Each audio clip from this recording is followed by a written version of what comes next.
Welcome to Garden Views, interesting conversations with interesting people who have done and or are doing interesting things. So sit back and enjoy. Welcome everyone into Garden Views, and this week we are revisiting real estate again for the second week in a row, but I have a feeling it's going to be very different shows. Hope so anyway. But if there is some compare and contrast or some similarities, that's okay also, because we're exploring an entire industry that occupies a lot of probably more than just America, but let's say America for the time being. And my guest this week is Logan Swanson. He has a podcast called The Land Fixer. He's coming to us from Texas. So welcome to the show, Logan. Hey, thank you so much for having me. No, thanks for being here. And folks, if it feels like, I'm not speaking naturally or whatever, it's because just like everybody else, I'm fighting off some sort of tickle, and I do have a cough drop in my mouth at the moment. So if you hear something rattling around, you're right. So, Logan, hopefully you're staying healthy, but, you're coming also. No, amazingly, I've been in great condition. Yeah, my family has not gotten sick at all. They've shut down entire school districts around us, but, we've somehow avoided it. And you're in Texas. I thought that didn't happen in Texas. Yeah, I know, especially when you have 3 kids that are, between 6 and 10. Oh yeah, well, you're all trading back and forth illnesses. Exactly. That's your second vocation is trading back illnesses, to and from the family, and it's always the parents that get the worst, because kids, they're terribly sick for a day or two, and then they want to play, right, and extend their sick days. I don't feel good. I should stay home from school. Anyway, nobody's tuning in for this. Maybe somebody is. All right. Well, tell us a little bit about yourself, your background, and all of that good stuff, and of course your show.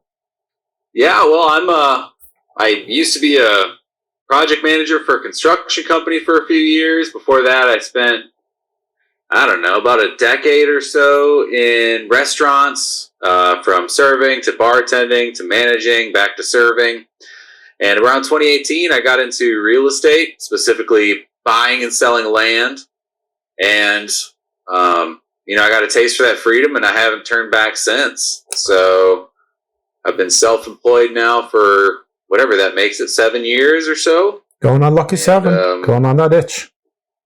Yeah, it's been kind of an incredible experience. A lot of highs, a lot of lows, but what I'm most grateful for is a lot of learning.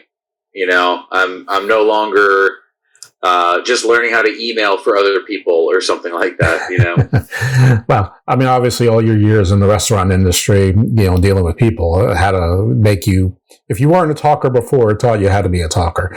Now you said buying land. Does that mean that you specialize, or you focus on undeveloped land? Yeah, so we buy and sell raw land and undeveloped land, but also we do buy and sell infill lots, so pre-development lots, as far as vertical development. Now, we do engage in some flat development, or what we call horizontal development. So that would be running power, roads, cable, water, things like that, to bring value to land. But I have not done anything vertical yet, which that may be changing this year. I may be doing some investments where I'm putting double wide manufactured homes onto properties and then selling those to the general market. So you do infrastructure, but you don't actually build the actual homes themselves. Correct. Though you didn't rule out cave layers or underground bunkers. So, is there any of that going on? Not yet. But hopefully, right? I kind of look at it like baby steps. Okay, I'm gonna do the flat stuff, and then I did some flat stuff with infrastructure, and now I'm doing, I'm gonna go vertical from there. But caves. I could get into some caves. I have almost bought and sold caves before, though those command a high penny for sure. Interesting. All right. You used a couple terms there. You said undeveloped land, you said raw land, and you said something exfill land or something, or unfilled land. Can you distinguish what those 3 categories are? Yeah, so raw and undeveloped land are roughly equivalent. And that means they do not have utilities to them. So raw land would be something that is maybe used for recreational purposes, potentially agricultural purposes. But there's no infrastructure there for someone to go build a home. Okay. Now, an infill lot is what you might see in a community that's not entirely built out. So you might say, look around on a map and see a community or a subdivision where 50% of the lots are actually built on, but 50% aren't, or some ratio therein. And that's what we would call infill lots, which means they are just yet to be built on. And oftentimes the case is somebody bought them in the past with the intent to build on them, or maybe a building group purchased those lots and went under in 2008 or something like that. And then they've just kind of sat vacant waiting for someone else to scoop them up and bring them back into society. Now you're in Texas, as I mentioned a couple of times. So I'm everyone knows where I'm from. I'm from the Baltimore area, and I have no idea how your zoning or land use laws as related to ours. And in fact, on the Eastern Shore, we have, very different environmental laws and restrictions than there is in the city, than there is in the county, than there is in Western Maryland, so I'm sure it varies from place to place, but do you have sort of a sweet spot as to what you're looking for land use or zoning purposes? Residential, commercial, you don't care, you don't do variances, you're looking for the right deal. Like sort of what are you looking for other than, buy low, sell high? Ultimately, it does come down to buy low, sell high. So there are only a few properties that I probably just would not engage in, and that's typically industrial, especially if it's industrial that had a previous history. You kind of open yourself up to a lot of, chemical dumping or things like that, which could really, it's a pretty big scratch off if you don't really know what you're getting into. Commercial land, I have bought and sold commercial land in the past, but it's very interesting because for residential land, the buyer pool is relatively predictable because there's so many people that are looking to buy land for a home. Whereas commercial land, you really have to find somebody who's interested in buying that land at that moment because they're prepared to start a business. And in certain areas, there's a lot of those, but in a lot of areas, there's not a lot of people like that. So commercial land, you have to be very careful with. But I've done it. I've bought and sold commercial land. Now, my favorite is definitely going to be light or no restrictions on properties. So a lot of what we do is not in city proper. It's usually in the county. So you're going to encounter what's typically known as county zoning or unrestricted or no zoning, depending on where you are. And really there's very little or almost no restrictions, but there are still restrictions even on county land, depending on the county.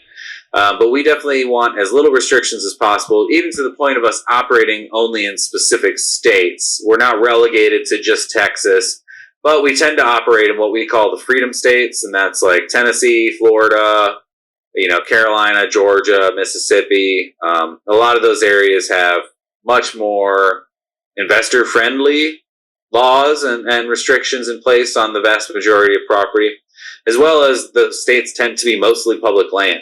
So there's just more of it. So you're actually looking for public land to buy from a state or a county more so than from a private. I misspoke. Private land. Texas, there's almost no public land. It's all private land. Yeah, I was. Well, good. That makes more sense to me. I was a little surprised. I thought I was going to learn something new, but I do like learn. That being said, I have bought land that was bought. So I was the second in transaction from someone who bought land from BLM. So there are certain states, Nevada specifically is where we've operated, where BLM or the Bureau of Land Management, yes, you have, federal organization. You have to specify. That was a funny part of the White Lotus, where a woman met a guy who worked for BLM, and she's like, all of her friends are so impressed that he's so woke and he's so progressive, and he's like, Bureau of Land Management. It took like 3 episodes for her to figure that out. Yes, Bureau of Land Management. I was confused at first as well. But yeah, it's not terribly uncommon for a federal or state organization, cities even, to sell public lands to the private sector for certain purposes, and vice versa. There's actually a big transaction, I believe, going on right now in Wyoming, where the state is attempting to buy all federal lands, almost all of the land that's owned by the federal government, into the state. So there's a lot of funny land transactions that go on between entities and not just individuals. The world is a complex place, and it hurts my head to try to understand as much of it as I try to understand, and there's still so much more. And I don't know, maybe this Wyoming reverse or land Cold War is something to look into at some point in the future. So, all right, let's back up a little bit, because we really didn't get. I mean, we got your origin story, but we didn't get. So, how did you start when you first decided to get into this? Obviously, you had the construction background, so you're probably around people and business folks who could you glean a couple things for. Maybe you were lucky enough to get a mentor. I don't know, but like, what was your starting point? Did you say, I'm doing this, I'm starting an LLC or a corporation or whatever, and then I'm going to start working? Or did you just say, I'm diving on in? Well, it's kind of interesting. So it did effectively come from my project management construction background, because the structure in that business that I worked in was a commission-only business, effectively. So you had to sell projects and manage them through all the way to completion for you to get paid on the project. Now, that is not a fun situation to be in a lot of the times. But what it did teach me is, once I closed my first deal that yielded a $10,000 commission, it really opened my eyes to how the structure of the world truly operates. If you're used to being an employee, you typically assume that there's all these predictable guardrails in life, and that's really how business operates, but it is not. Business always operates on handshakes and transactions and entities talking to entities and deals being done. And it was that first $10,000 paycheck that really opened my eyes and helped me recognize that I've always had this sort of limited reality, this limited view of how I could operate, how I could make money. So that opened my eyes, and I started looking around, talking to folks, started learning about investing in real estate. And, most people were telling me you should go buy single family homes or wholesale homes. And at the time, I really didn't have a lot of money, so that just wasn't an option for me. But I ended up finding out about what people call land investing, which is what I do now, and that there was these gurus or mentors that kind of had little programs that you could buy. And I looked around and I went ahead and bought one. I actually borrowed $2,000 from a friend and mentor who was familiar. He did a lot of real estate as well here locally. And bought a course and never looked back. We started buying land that, I always tell this story and it kind of blows people's mind. But, there's areas of this country you can buy land for 50, 60, 70 bucks an acre. Mm-hmm. And that's middle of nowhere, desert land. We call them desert squares in my industry. And that's where I started. I started buying 5-acre lots, 10-acre lots, 20-acre lots, kind of in the middle of nowhere, West Texas and in Nevada. And we did pretty well. I mean, a lot of those lots we bought for around 50 to 70 bucks an acre, and we sold them for anywhere between $300 and $500 an acre. Okay, let's slow down a little bit. How do you even find areas of land where you can buy, acres at 70 or 80? I mean, do you type in Google? I mean, how do you find actually, the question stands. How do you find them? It really only takes a little bit of ingenuity, and that is, you can go to what are called land listing services like lands.com or landwatch.com, and you can just sort by affordable property. You can pick a state and just go and find the cheapest land, and that land typically is in specific areas in that state. And if you look at who's selling that land, it's a lot of people who own and operate land companies. So it'll say Smith Land Company or something like that, and you will have realized that you've encountered someone that's operating in this specific area where you may potentially want to operate. So it's a common saying in my industry in real estate that success leaves breadcrumbs. It leaves signs. So you just kind of follow what other people are doing, and that's really what I did. I saw some other people operating in that area, and I said, all right, let's go. Let's give it a try. Okay. So you identify the land. Did you then set up some sort of entity, corporation, LLC, whatnot, or did you just go for it? I did set up an LLC right away, though. I don't really think it's necessary. If someone wanted to do this, kind of starting out. But yeah, I set up an LLC. I actually started with a partner as well, a good friend of mine from college who was an attorney. And so we opened a LLC together. And the way that you find landowner records is just through any county website. Any place that you pay taxes is going to have your information on file. So we just started building lists of landowners in that area, and we would send them direct mail with offers to purchase their land. Okay, very cool. All right, so how do you turn the $70 acreage into $300 or $400 acreage? Well, you just list it on Facebook Marketplace. I'd say about 70 to 80% of the land that I sell is on Facebook Marketplace. So literally, you just turned around and raised the price. Yeah, that's it. I mean, what you're doing is you're operating in an inefficient market. Okay, so imagine if you happened to have inherited. Well, actually, let's go one step further back. So, why are there all these 5-acre and 10-acre and 20-acre lots in the middle of nowhere in West Texas, right? Yep. Well, it's because people back in the 60s and 50s identified their opportunity to make money. People not unlike myself, and they would buy up what's called a square or a square mile of land, a mile by a mile. And they'd subdivide it. They would run very rough roads, effectively just run a dozer through there and cut some roads in, subdivide it into 5, 10, 20-acre lots. And then this is before internet, so a lot of those properties were just sold through like the back of hunting magazines and Western magazines and things like that. I actually used to have an old map up here. I got rid of it, but it was really, really fascinating campaigns. They would send mail. They would send these big flat pack letters with giant maps that said, like, pick your parcel, and you'd pick your parcel out of it. And they would have all these images of, like, cowboy scenes and horses running through the plains and things like that. Feels like Deadwood. Yeah, exactly. And, a lot of these areas do have sort of a unique romantic attraction to them, which I did not understand at first, myself having, been spending most of my adult life in the city. I understand it a lot more now since I've bought and sold so much of the land out there, but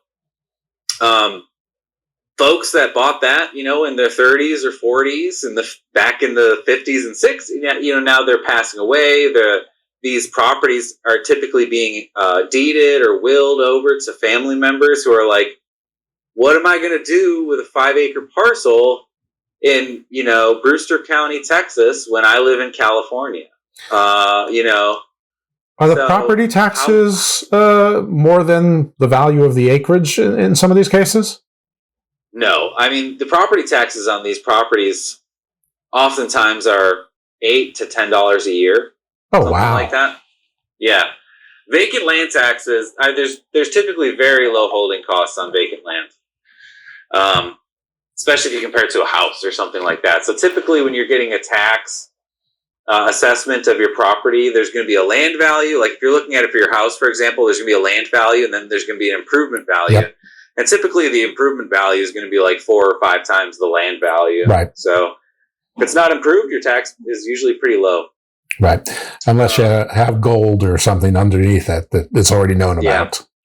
Yeah, unless there's some reason why it would be very valuable. Right. So the inefficient market is, well, if you say you yourself owned a 5-acre piece of land in West Texas, and you live in Baltimore, Maryland, and you said, how do I sell this property? Well, you'd call a realtor or a broker, and you'd say, hey, I'd like to sell this property, and that broker in that area would say, this land's not worth anything. Right. There's no way that I'm going to even spend the time to fill out the paperwork, because if I operate on a commission, I might make $50 or something if this property sells. Right. So the only way that these properties do come back to market typically is if someone like me steps in, makes it a convenient transaction for somebody who really has no value for the property at all because they've never seen it. The only reality they have of it is maybe a piece of paper in a safe somewhere. And then I send someone out there to take drone footage roughly of the area and, the town. There's a town and, there's a few different areas. There's local attractions. There's things that people can do out there that do make it, sort of a fun experience to own this property. And then I market it to people in Austin and Dallas, Houston. And you'd be surprised. You can sell almost anything now that we live in this world of easy monthly payments. Right. So it was very common for me to buy a property for $200, $250, and then I would sell it for $99 a month for 2 years or something like that. And I'd make all my money back in the first 3 months, and then I'd profit for 18 months. Wow, it's a good formula. I was listening to your show when you mentioned Brewster County. The gentleman was from Brewster County, and it was sort of an interesting microcosm of the housing crisis going on everywhere, in that it seemed like, all these, what we used to call yuppies, but people were probably talking about me when people use the term yuppies. We're getting Airbnbs and using these, rural areas that were lightly developed as sort of like their own personal spas or getaways or whatever, where they could just see the stars, and maybe there's a national park nearby or a fishing hole or a lake or, a kid's amusement park, whatever it was. It was like their getaway. And I guess they were playing rustic for, 3 weeks out of the year, and maybe then renting it themselves, Airbnb. And he's like, yeah, this was a great business, but now everybody's doing it. It's sort of the impression I got, a little frustrated. There's probably a new term other than yuppies, but basically it was sort of the same thing. Yuppies, damn city slickers. Yeah, exactly. There was this, it's not relegated to just this market, but pretty much Airbnb, when that sprung up, it did a lot of good in a lot of areas. But it does cause sort of a market conflict, right? Whenever you have a bunch of improvements done in a small area very quickly.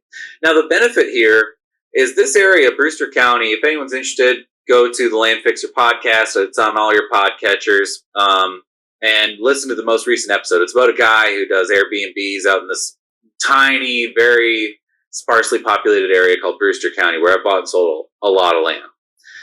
And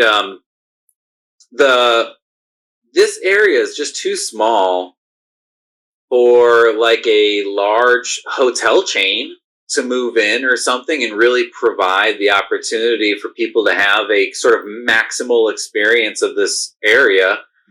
But like the whole attraction to Brewster County is the idea that you're in the middle of nowhere. You're segregated, so you don't even get that if you're staying in a hotel at night. So it's like, really, Airbnb was able to come in and provide a more authentic experience to more people coming in to take advantage of the state park and other attractions there. And it did bring more money into the area, but then there's downsides. Taxes went up. There's not really a labor pool to support all of the improvements. Yeah, so it is interesting. It's something that I kind of watched happening, and I played my own little hand by buying and selling land in that area. Sure. I mean, it's like what George Steinbrenner used to say. Yeah, I'm for a salary cap, but until there is one, I'm gonna play by the rules that exist. But I mean, basically, what you're describing is the underlying plot of Yellowstone for the past 6 years. I mean, without all the excesses of Yellowstone that just probably don't happen anywhere. But let's just say Belarus, maybe. Yes, I don't know much about Belarus. Anyway, but yeah, that's the whole thing. The property values get up by more people coming in, and then the actual landowners can't afford to lose the land, but they can't afford to keep the land, or certainly at death and all that. And how do you who's the right caretaker of the land and all that other good stuff. But that's not what this show's about. Not at least directly. All right. So you then obviously moved on into like phase 2, or did you just scale up this same business model? Well, I've kind of expanded since then. I still have properties like that I bought and sold. And I still have some in inventory because I own or finance so many of them. Sometimes people just default and I resell them. But we have kind of modified. Now we've done developments, where you buy bigger acreage and you subdivide it and run roads and power and things. Do you mind if we pause and go back for a second? Because you said you finance it. Do you finance it yourself where you are the bank? Okay, so this is a question I've sort of always had about Texas. I know Texas has a homestead exemption, but I guess that does not apply to the secured mortgage holder. Yeah, so homestead that would only be for primary residents. Mm-hmm. So none of the land that I sell am I allowing someone to go build a home on it right away. Right. So if someone did buy land from me and I own or financed it, I was the bank, and they said, hey, our intention is to build a home on this property, I always tell them, okay, go to your bank and get a land and home loan and then pay me out. I'll just take my proceeds. I usually even extend a discount. And then they can make their payments to a real bank moving forward. But no, unless someone's squatting on my land, which is not uncommon, then hopefully it's not a primary residence for anybody. Okay. And if they are squatting, what do? Do you try to find out, do you find out early enough and get the deputies or whatever to just get them out? Well, it's not that simple. I'm actually dealing with this right now in Nevada. I had sold this property on owner finance to some, just kind of low income folks. And I had a feeling that they were going to go park an RV out in there. But the county doesn't allow for permanent RV living. So I kind of assumed the county itself would kind of take care of it. And it's so far away from me. It's not like I can really go deal with the problem, but they defaulted. The property sat on market for about I actually just didn't market it. I just didn't resell it for like a year or something like that because I had so many properties I couldn't really keep up. And I found somebody who saw it on my website and asked if he could purchase it. He started looking at it on a map and he said, hey, I can tell just from the current Google Maps satellite imagery that someone has like a little hovel and an RV and they're living on that property permanently. So he's experienced. He'd actually bought a few properties from me in that same area. So I have a feeling he's actually going to deal with it. But yeah, you kind of start by talking to the sheriff. But ultimately, most sheriffs, the way that the legal structures typically work, you have to file a lawsuit to get people off of your land. Unless you already have existing, like no trespassing signs and things like that. But, this is a 40-acre, or actually it's a 57-acre parcel. So it's not like I was going to pay to fence it in and put trespassing signs everywhere. Yeah, because there's, I guess in our scenarios, there's two different potential kinds of squatter. There's the person who bought it under the pretenses of it being an Airbnb that they wouldn't live in, but maybe they have hard times, or they just decide they'd rather live in a place that costs $99 a month rather than $2,300 a month, or a true blue squatter. And I guess what you're saying is that there's really essentially no difference in how the law treats them, even in these Western, investor-friendly states. Yeah, and really, if they stopped paying, and if they didn't stop paying me, I probably wouldn't have said anything. I'm actually extremely sympathetic to people who just don't have a lot of money and still need a place to live. I think that's a very common situation for a lot of people right now. So if someone did break the rules and they're living there in an RV, as long as they weren't doing a bunch of, putting a bunch of trash or really tearing the place up in some form or fashion, I would probably just let it go unless it became a problem. But they ended up defaulting. I heard from some folks that there were people living out there. I just kind of either assumed it would go away or the county would get involved or I'd start getting citations and force me to do something, but it ended up being someone else buying it. And he owns the parcel to the south as well. So I think he's probably just going to initiate the process and take care of it for me, luckily, and I won't have to worry about it. Does he get you're taking on a problem discount? Yes, he does, 100%. And in fact, all of it, since he's a repeat buyer of mine, which surprises a lot of people, but I have a lot of repeat buyers. I have people that buy land from me on a regular basis. And he has, 3 or 4 other properties financed with me in that same area, including the adjacent one. So he said, I'll take care of it. You just give me a discount. And really, I just gave him a discount and some flexibility on the first couple payments. Maybe slowly but surely he's getting enough land to build himself a little casino. Who knows? Yep. All right, but again, when you said, if they put their RV there, I don't really, deal with it.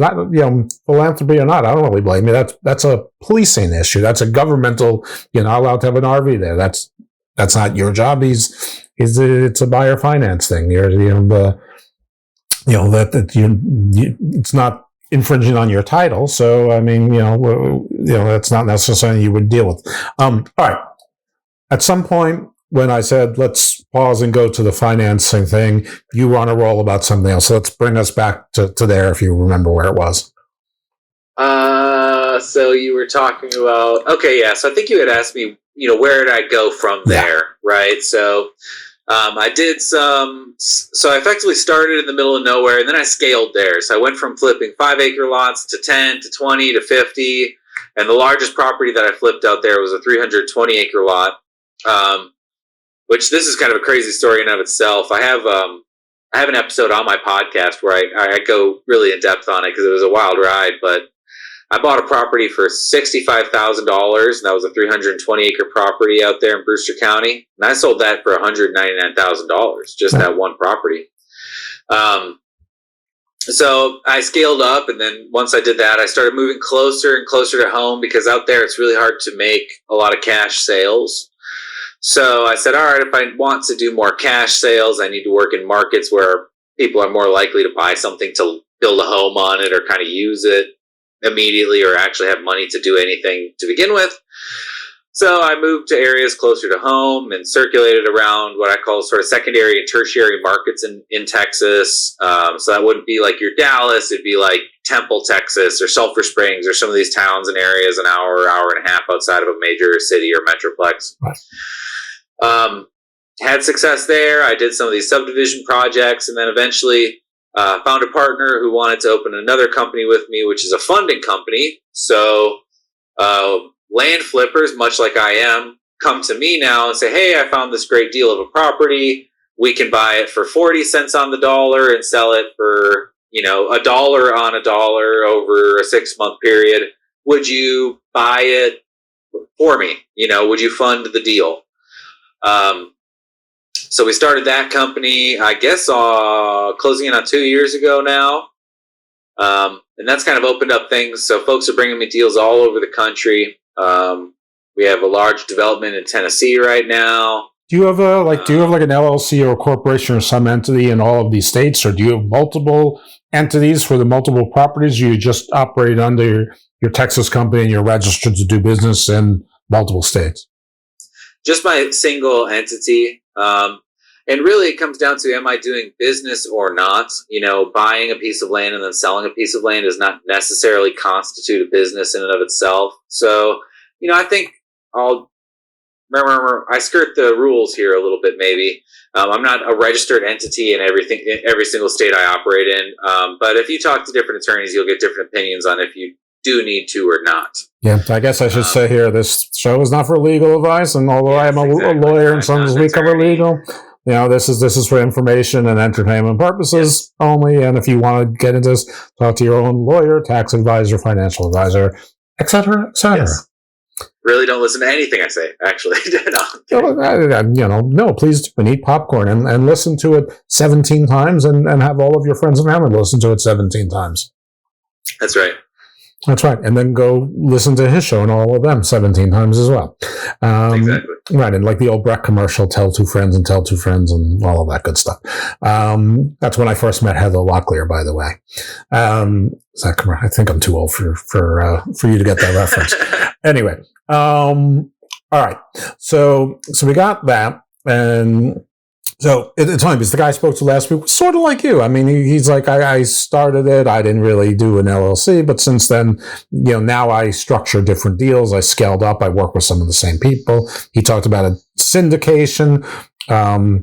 It's a fancy word for I form partnerships or groups. He used, I believe, limited partnerships, presumably where he was mostly the general partner, which is fine.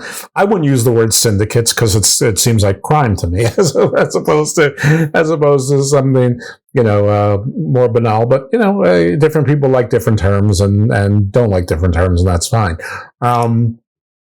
So it sounds like you do deals with some of the same people, but you're not really so worried about the corporate or entity structure. You're more interested in whether you trust the person, and I guess what do you do, like joint venture agreements or partnership agreements for each one with them? Yeah, so we do through the what's the best way to answer this? We do have multiple entities. So really any project or any deal that's in excess of, I would say, $500,000 ends up having its own entity. Okay. Because typically there's going to be other associated risks with it. Sure. And most of the time those projects aren't just we buy a piece of land, we sell a piece of land. There's usually what we call capital expenditures, which means we're putting additional money in to do some sort of development or pay surveyors or whatever else. Also, my funding company is different from my flipping company. So we do have different entities, and there is some annoyingness there. But Most of it, like our funding deals that are the sort of standard flips, things under $200,000. There's no separate LLC. It all happens through one LLC currently. Well, that was the one that you started with your friend from college who was a lawyer. So I'm assuming that there was some some ironclad, or at least you all thought it was ironclad, written document between the two because your friend was a lawyer and realized he's a lawyer before he's a friend. Yeah, so that is my first LLC. That company's called Prime Land Exchange. That's not my funding company. But that was actually an interesting story. After about a year of working with my partner, it was really clear that he already had some level of wealth, which I did not. And him and his wife both had kind of wealthy parents. So what the business meant to both of us was a little different. For him, it was like this kind of side project that he thought was cute and fun to play with. And for me, it was like, this is a life and death venture to, get out of debt and spend more time with my kids so I don't die working 80 hours a week. And, so after about a year, he actually ended up just giving me his share of the business. Oh, well, that's nice. That is a friend before an attorney. Maybe a little bit of both. All right. Well, good. All right. Well, that's a nice little story there as well. All right. So at some point, you were doing this, you've scaled it up, you have your formula, you have your formulas, you're doing all sorts of different things. And I imagine some of the expenditures, surveys are one thing, title searches are one thing, building roads and putting electricity and sewers and wells and whatever else might be there. That's another. Do you self-finance those or do you seek third-party financing for those, or does it vary? So we either self-finance depending on how much is necessary and how much we have in our coffers at any given time. But oftentimes my partner in my funding company, he has a ton of rental homes, apartment complex, and things of that nature. So he has access to some nice lines of credit. So what we'll do is oftentimes we'll draw on his lines of credit and create a loan document into our business to do the work.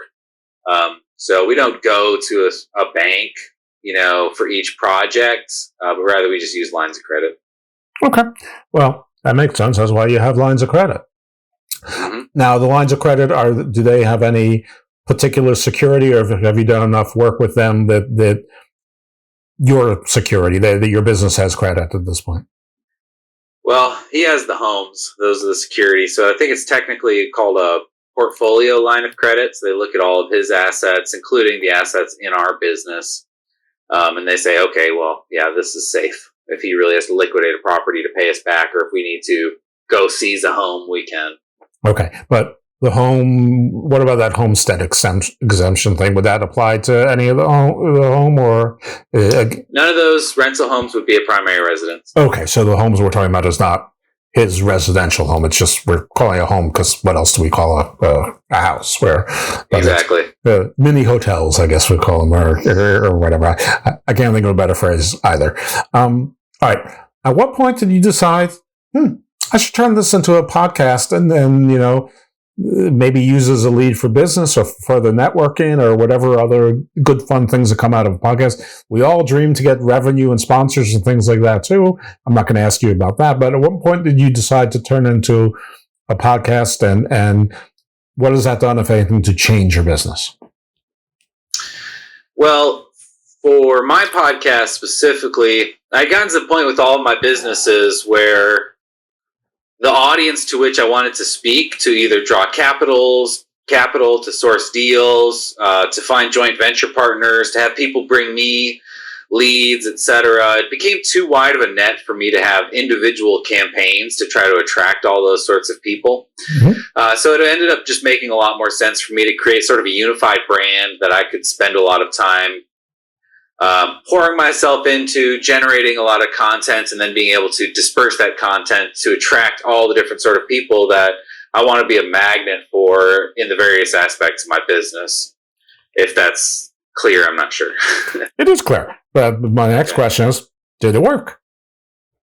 So far, it's worked really well. Yeah. Actually, yesterday was my first time hosting a land investing seminar here in Dallas, which was pretty cool. I had a bunch of people come in, watch me talk for 4 hours. They paid me for the discomfort.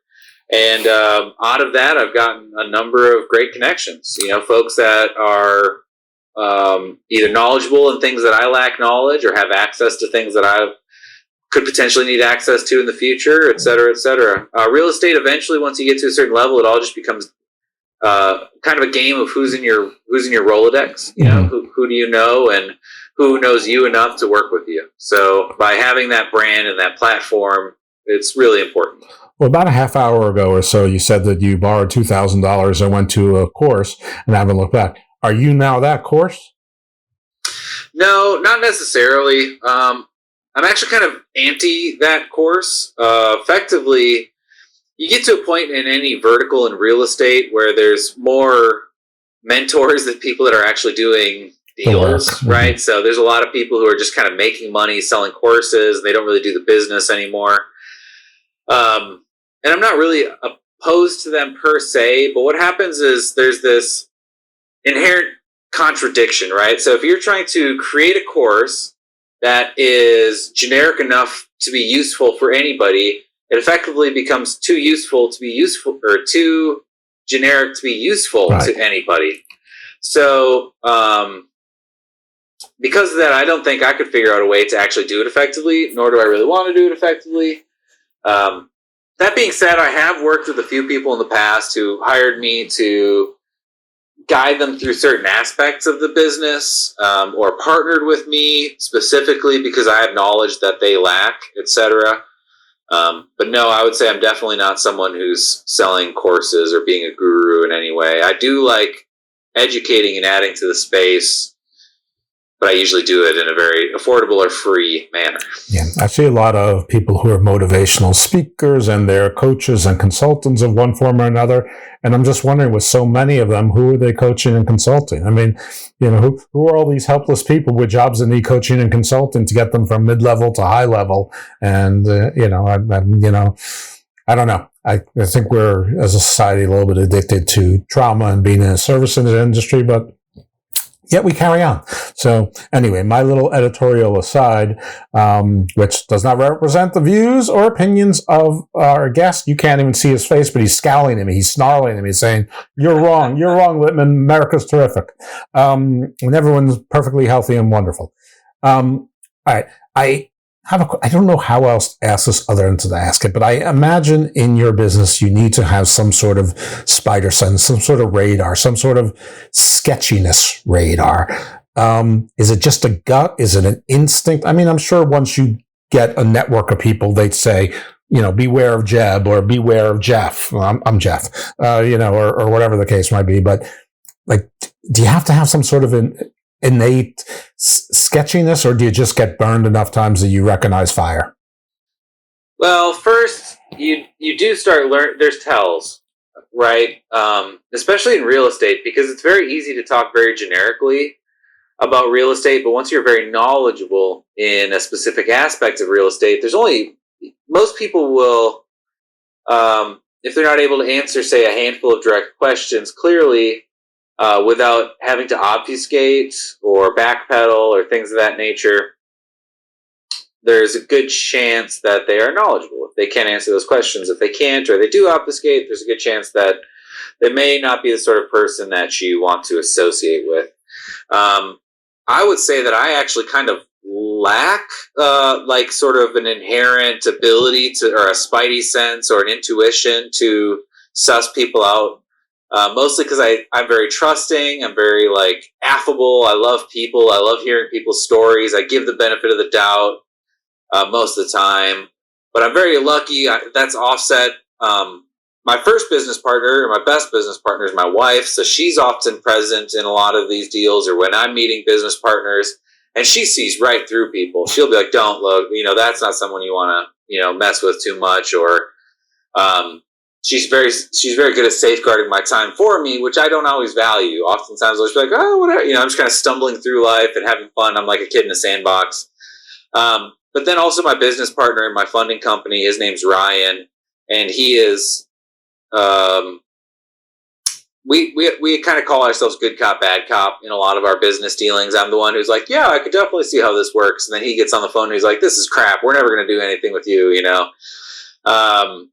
So it gives me a safe space to be myself without feeling like I have to change my nature, because my nature is very valuable in a lot of aspects of our business.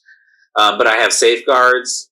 And like I said, I have kind of learned. Yeah, I have been burned. I have associated with people who were very happy to waste my time or take advantage of me or any number of things, which when you're self-employed becomes like your most important thing. Time is your most important thing, I guess, whether you're self-employed or not. It's the most precious asset you have.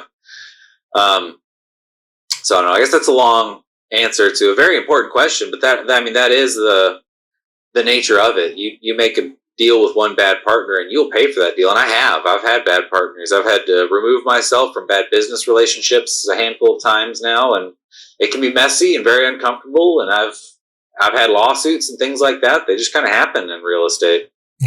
Do you keep insurance for the lawsuits, or there's really just no insurance for this kind of thing? No, there's no insurance for someone being mad at you, unfortunately. But there is good bookkeeping. There is clear lines of communication. There is just being good in business. Good business practices keep you from having many issues that can't be resolved amicably. And then there's also, most of the time, it's cheaper to just find a solution outside of a courtroom. And oftentimes after a little while, parties calm down. Yeah, it's true. Cooling off period. That's why it's called that. Exactly. Yeah. All right. Because I don't know enough of things to ask you, is there anything that I absolutely didn't ask you that I should ask you, or is there anything that we weren't able to get to through the question and the conversation that is important to impart to somebody listening? No, I mean, I guess one of the things that I do like to, I really do suggest self-employment if possible for folks. I mean, the complete lack of freedom I had before to the entire, like, the endless amount of freedom I have now, the amount of time I spend with my kids, with my wife. I can vacation whenever I don't ask for time off. Things like that are so valuable.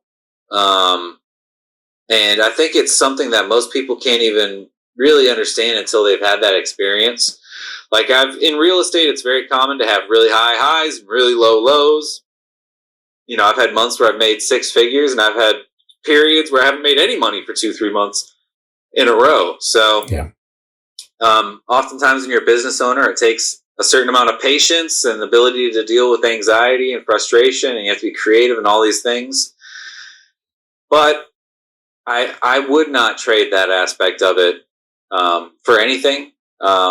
And I don't know if that's really a personality thing, like your ability to tolerate risk, or what it comes down to. But I am now more than ever kind of like, if you have any inkling of being of entrepreneurship or wanting to start a business, or you have this pang in your stomach that you're the sort of person that just, it doesn't feel right when you're clocking in or making someone else money so that they realize their dreams and you're not realizing your own, then whether it's real estate or opening a restaurant or whatever it might be, you know, I highly suggest at least giving that a go once in your life, because worst case scenario, you go back to work for someone else and you have some really cool stories to tell. Probably what I'm most grateful for is I have just kind of no days that are the same. I have the ability to, you know, Tuesday morning I was giving a seminar that I dreamed up out of nowhere, and people from all over the state came to attend. And so I don't know, the amount of the dynamics in my life now are so rewarding. And it only took a few years to get there, but man, if there's one message I could leave, just like chase your dreams a little bit, you know, don't sell yourself short. It's something that I'm always trying to like beat into my kids, not really beat into my kids, but repeat over and over again. You know, courage isn't the lack of fear. It's facing fear and doing it anyways. So, I'm scared all the time still, you know, because I'm constantly pushing to the next level in my business or in my relationships or what I'm comfortable with.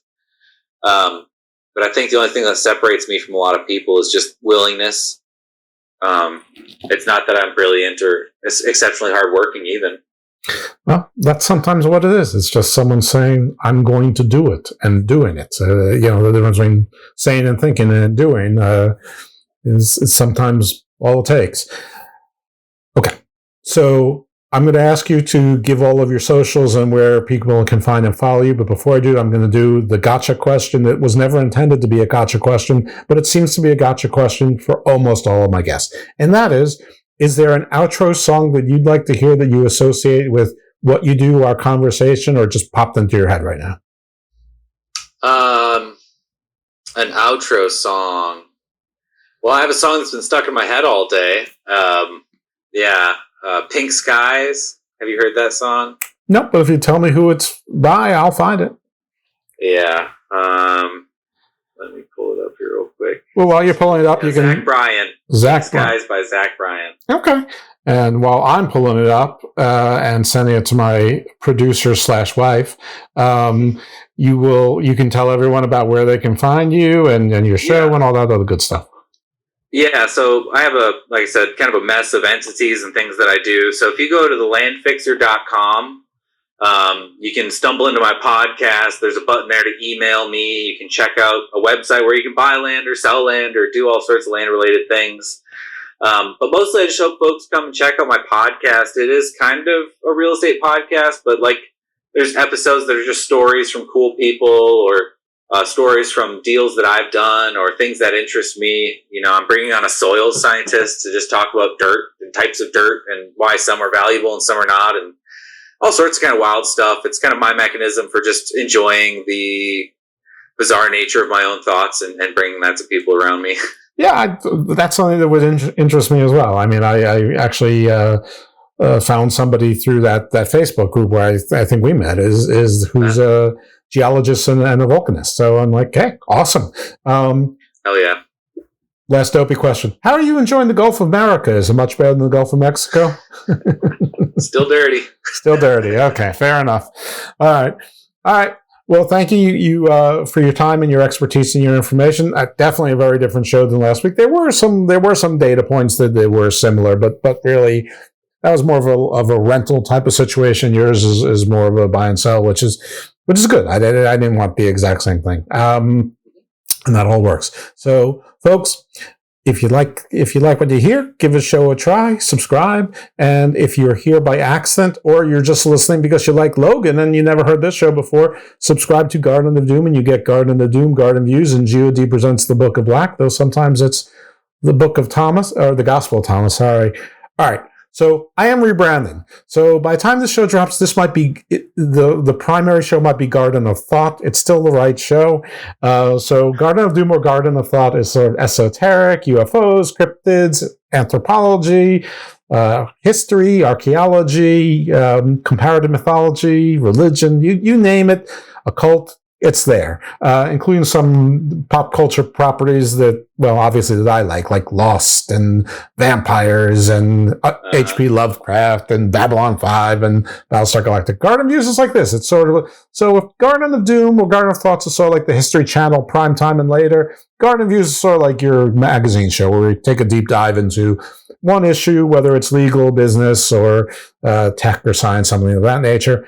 And then GOD presents the Book of Black or Gospel of Thomas's with me and one or both of my co-hosts, PJ Black or Mr. Thomas, both of which have been professional wrestlers for more than 20 years. For those of you who only follow WWE, PJ was Justin Gabriel in WWE for 5 years. He was in the Core and the Nexus, place that gave us the Daniel Bryan and Wade Barrett and Ryback and folks like that.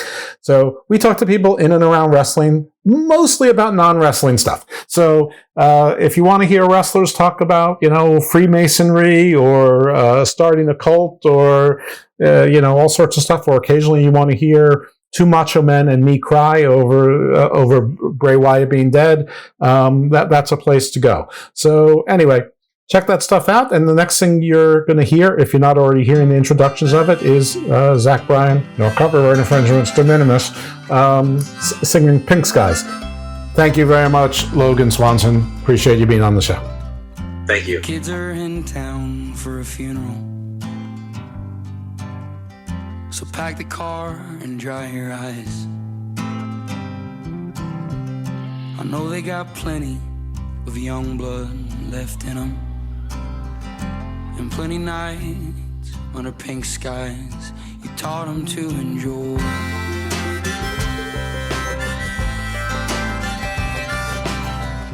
So clean the house, clear the drawers, mop the floors, stand tall like no one's ever been here before or at all. And don't you mention all the inches that are scraped on the door frame. We all know you tiptoed up to 4-1 back in 08.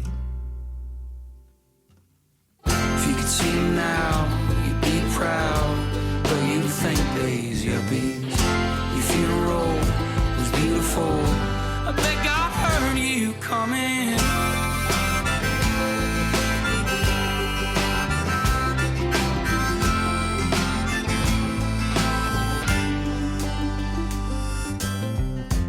Kids are in town for a funeral, and the grass all smells the same as the day you broke your arm swinging on that kid out on the river. You bailed him out, never said a thing about Jesus or the way he's living. If you could see him now, you'd be proud, but you'd think days yuppie. Your funeral was beautiful. I bet God heard you coming.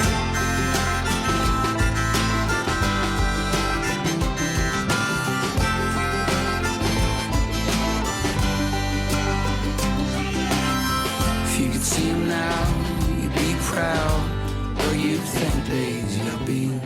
Your funeral was beautiful. I bet God heard you coming.